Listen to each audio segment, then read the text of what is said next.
In the dream, you are falling, lost in the listening distance, as dark locks in.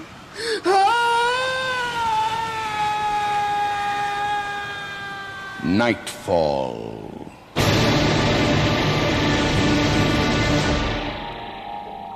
Good evening. The handling of volatile chemicals has always struck me as an occupation that I would prefer others to undertake.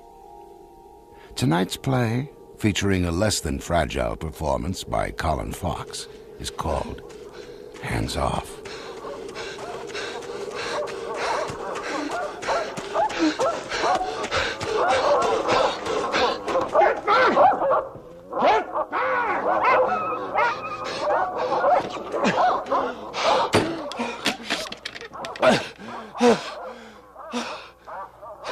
There. That'll hold them. For a while. They can't get in. But I can't get out.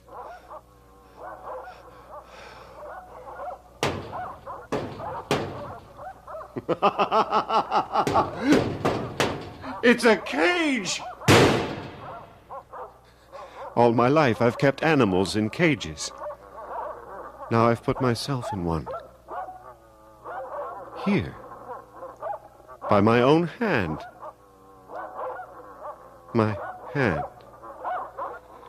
Oh, God, my hand.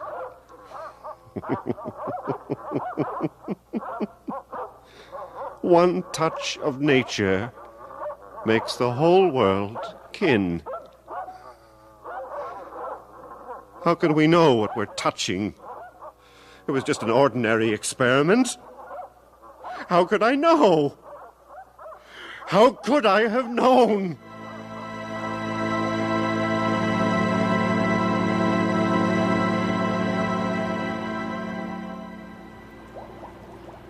Go ahead, Sylvia. Touch the cat. She isn't dangerous. Yet. Why are you so nervous? Touch her. I'm sorry, Dr. Stryker. I'm not concentrating. Lab assistants should not get engaged. I always wanted to get married in May, but Jim says it'll interfere with his bar exams. But it's so fresh in the spring. Delightful. No doubt Jim will welcome the break. He works too hard, if you ask me. Nothing wrong with work. Speaking of which, is the observation sheet ready? All set. Control experiment 361. Fine. Now, if this solution has the desired effect on that cat's relationship with its kitten, it should also succeed in the operative environment. I'm still not sure I understand. It's quite simple. This solution should function as a negative bait. Negative? A bait which arouses the desire to kill. Oh. If we now observe that our test solution produces a high level of hostility between so intimate a pair as this mother cat and her own kitten, then think of the effect it will have on the primordial savagery of a shark. But why sharks? As a control factor, to distract them from human prey. A diver, for example, could launch a decoy saturated with this compound, and every shark for miles around would ignore him and attack the decoy. Now, just a few drops in that kitten's ear, if you please. What a lovely fragrance. I'm thinking of calling it rose water. A trade name, perhaps. But be careful. It takes effect through the sense of smell. Keep your mask on. I think you'll be surprised by its potency. How's that? Should do it. Now, let's pass Junior over to his mum and see how they get along. Good primary response. She's highly disturbed. Excellent. My God, she's going to... Better than I'd hoped for. Doctor, she's mauling the kitten. Terminate, Sylvia. Ow! Oh! Oh, my God. Sylvia, what have you done? The solution is all over the floor. I'm sorry, Dr. Stryker. I was grabbing the For kitten. God's sake, be more careful. This is a dangerous substance. Quick, let's clean it up. We cleaned it up. And I told Sylvia to go home for the rest of the day. Even then, I should have known it wouldn't be that easy. At the front gate, George, the guard, always had a smile for me when I signed out. But not today. I suppose I was too proud of myself to notice. But humans are more devious than cats.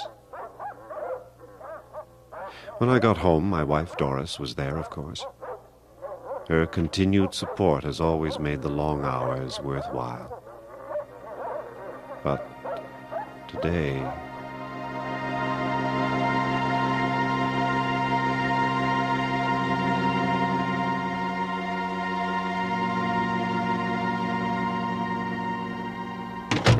I'm home! Oh, what kept you? Oh, it was all I could do to keep from phoning. Doris, I've done it. I had to write it up immediately while it was still fresh. The project's a success. Ah, good for you, dear. Hey, dinner's in the oven. Hey, give me a kiss. You know, that was the best part of a very exciting day. Was it? I wish I could say the same. What's the matter? What isn't the matter? That's more to the point, isn't it? Oh, well, perhaps we should go out tonight. No. I think perhaps we should let sleeping dogs lie. Sleeping dogs lie? You're not making yourself very clear. Oh, I'm sorry. I'm not making myself clear. Dr. Stryker likes everything clear. How's this for clear? I am tired of sitting around like a lonely slob, watching Mary Tyler Moore, while you play God in your lab. Doris, this isn't like you. Oh, don't tell me what's like me. I can smell that cheap perfume from here. What's she like, Andrew? She must be a real prize. Cheap perfume? Oh, it's my hand. You're laughing. Calm down, Doris. Look, we had an accident at the lab today. Can't you ever stop talking about your stinking lab? Well, just hold on a minute. I'm going to wash my hand. We're talking about being clear, and you go off to wash your hands. You don't understand. Oh, I understand, all right. Look, if this is all our marriage means to you, that's fine with me. Doris, our marriage means a great deal to me. Now, believe me, you're merely suffering a biochemical aberration. I am not. Now, let me explain. This is just... No! Let me explain. You know what this is? This is sick and tired of lying in bed at night while you describe how many rats died. Doris, please control yourself. You'll regret this later on. That's where you're wrong, Andrew. I'm tired of always regretting everything. Goodbye. Where are you going? Oh, wait. Doris. Get your hands off me. Oh, okay. I'll let you go. I'm not betting on it. Get out of my way. I'm not stopping you.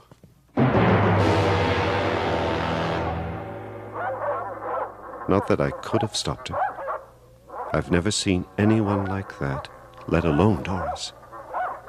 By the time she left, she was white as a sheet, pumping enough adrenaline for a small army.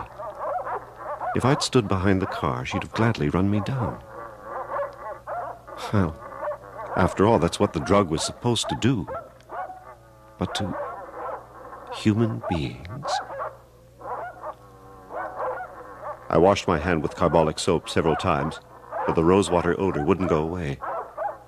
I burned myself with lye, scrubbed the hand raw, but nothing seemed to work. The chemical crawled into my pores, and the more I worked at it, the more I sweated, and the more I sweated, the more it stank.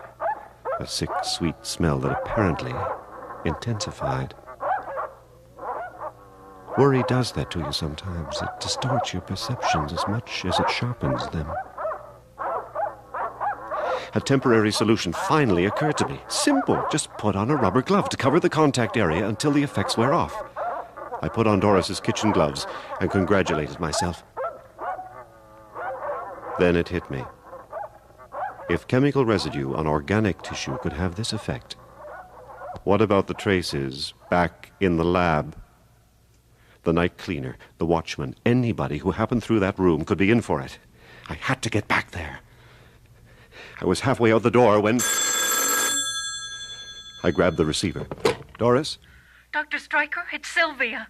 I'm sorry to bother you, but I had to call someone. Sylvia, what is it? Oh, I don't know. First, the cab driver was rude, and then the doorman and the people on the street. When I met Jim, it was horrible. He was so cruel. I had to get away, and he followed me. Oh, he was like a madman, calling me names and pounding the door. I wouldn't let him in, and he said... He said... What? That he was coming back with a gun. Listen to me, Sylvia. You did the right thing calling me. Now, I want you to smell your hands. My hands? Yes. Is there anything unusual about them? They smell a bit perfumey, like this afternoon. The rose water. Exactly. We were probably contaminated when we cleaned up the lab spill. Now listen carefully. A lot could depend on it. There's nothing to worry about if you do exactly as I say. I'm listening. Have you any rubber gloves? No. No lab gloves. But I've got the ones I use for the dishes. Good. Put them on. Tie them tightly around your wrists. They'll contain the effects until we can get to the lab. We'll run some test solvents. I'll pick you up immediately, but don't let anyone in until I get there, okay? Okay. But hurry, please.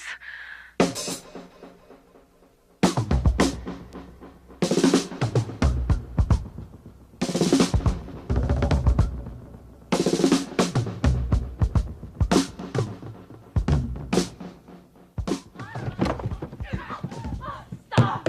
No more, please! Sylvia! Sylvia! Jim, you don't understand. Put it down, please! Sylvia! What's going on in there? Don't hit me. I can't stand it. No. No more. Oh, my God. Open up. Sylvia! Are you all right? Help me. Help me.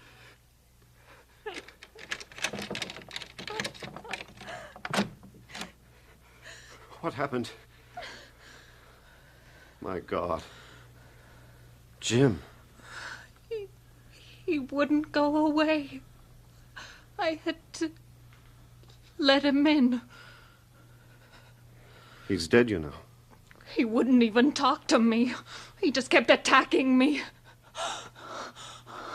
What should I do? Nothing. Dr. Stryker, you told me these gloves would contain the effects. Give me the gun, Sylvia. No. No, I don't think I will. Why not? Because I don't feel like it. Give me the gun. Stay where you are. You really wrecked my life, haven't you? It's only the rose water making you feel this way. Try to be reasonable, Sylvia. Reasonable?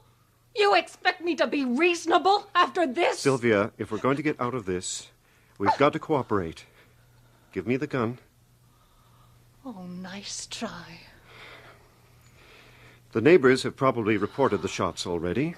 And when the police find you, reeking of shark bait with 2 bodies in your room, look, don't be stupid. Now come back to the lab with me, and we'll get this under control. If you kill me, you're killing your only hope. Now give me that gun. If I give it to you, how do I know you won't use it? On me. Then just throw it out the window. We've worked together for more than 3 years, Sylvia, and I've always valued your common sense. Be reasonable. I'll open the window. Now. Well? All right. There. And that's that. Oh, let's get out of here. No, Sylvia. I've changed my mind. Things are going to be risky enough tonight without you. No! Without you!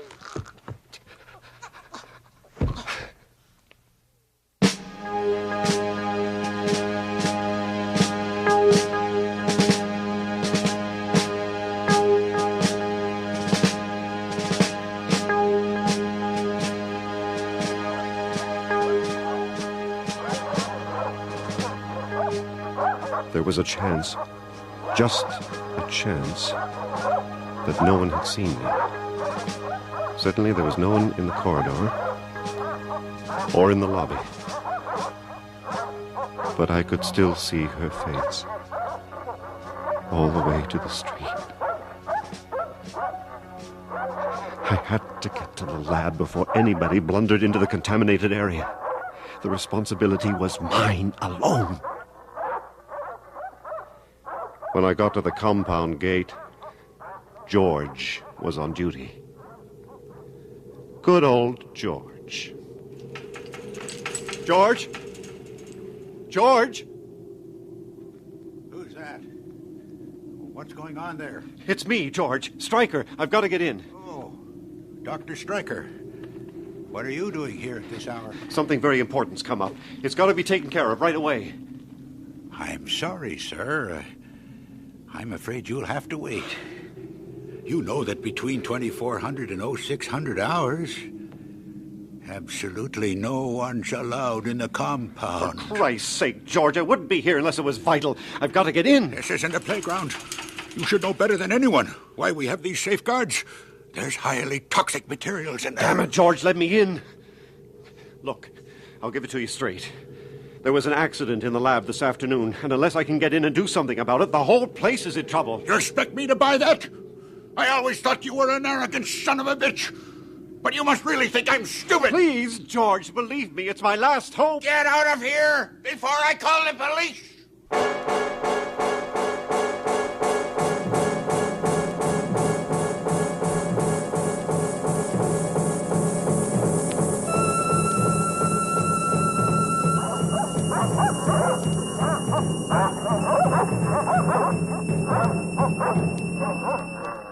That did it. If the rosewater got to George, it would get to anyone. I stumbled around for more than an hour, avoiding anything that moved. I kept circling the fence, looking for a way in, but the place was locked tight. I had to have help. Some way away, under a streetlight, I saw a payphone. If I called Bob Ladowski from Chemical Warfare, he'd know what to do if anyone did. Then the dogs picked up my scent. They cut me off and chased me here. Here, to a tool shed, 50 yards from my lab. What? What's that? Sounds like rats coming through the floor. Jesus.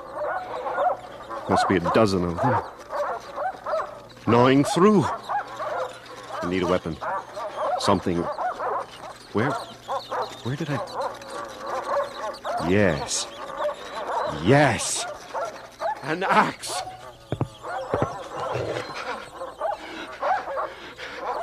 God.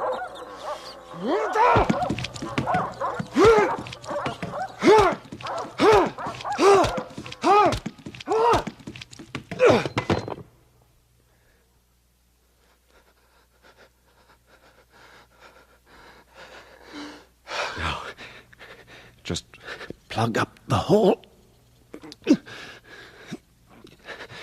That'll hold them. How long? God, if I run for it, the dogs will get their turn. Damn stuff won't wash off. Can't even cover it up. Only thing left is... God, no. No. There has to be something. No, it's got to be. I can't cut it off.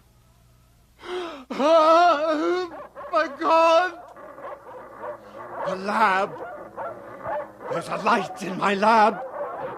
Someone's gotten in to the rosewater. Listen to them.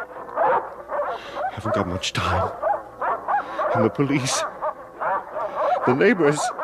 I can't take them all on at once. How can I distract them?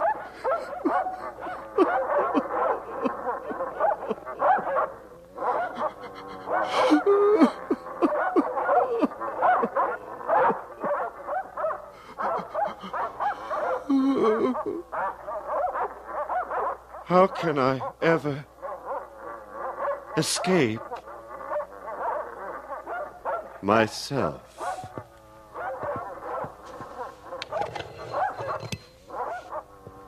Well, it's a good play.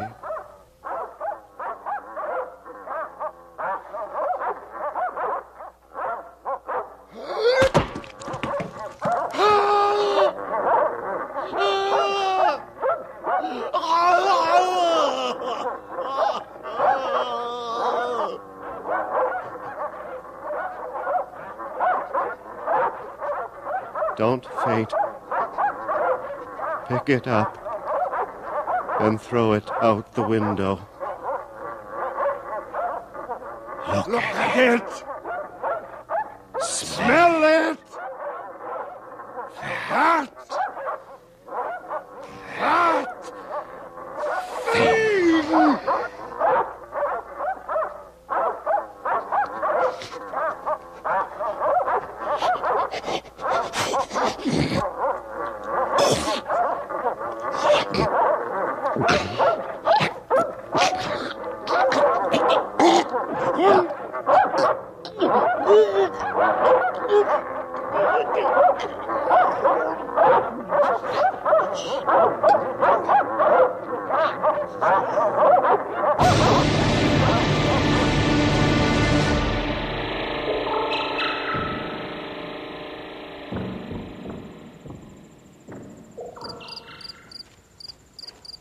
Officer, what is it? Stay right there, ma'am. What's the matter? What's happened? It looks like somebody, well, suffocated, I guess. Suffocated? In that shed? How? I'd rather not talk about it. Officer, what is going on? Some poor guy chopped off his hand. His own hand? Yeah, I'm afraid but so. you said suffocated. What did he do? Try to eat his own hand? Look, lady, back off, will you? You're getting on my nerves. What's that? Where? The research lab. What's the light doing on over there?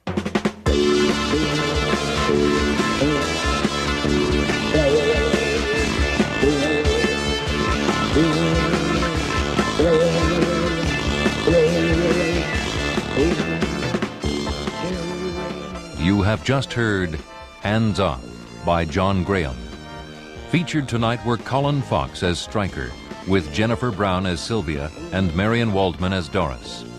Also in the cast were Murray Westgate as George, Ruth Springford as the neighbor, and Ken James as the policeman. Our recording engineer is John Jessup, with sound effects by Bill Robinson. The senior script editor is John Douglas, and our production assistant is Nina Callahan. Nightfall is produced and directed for CBC Radio by Bill Howell.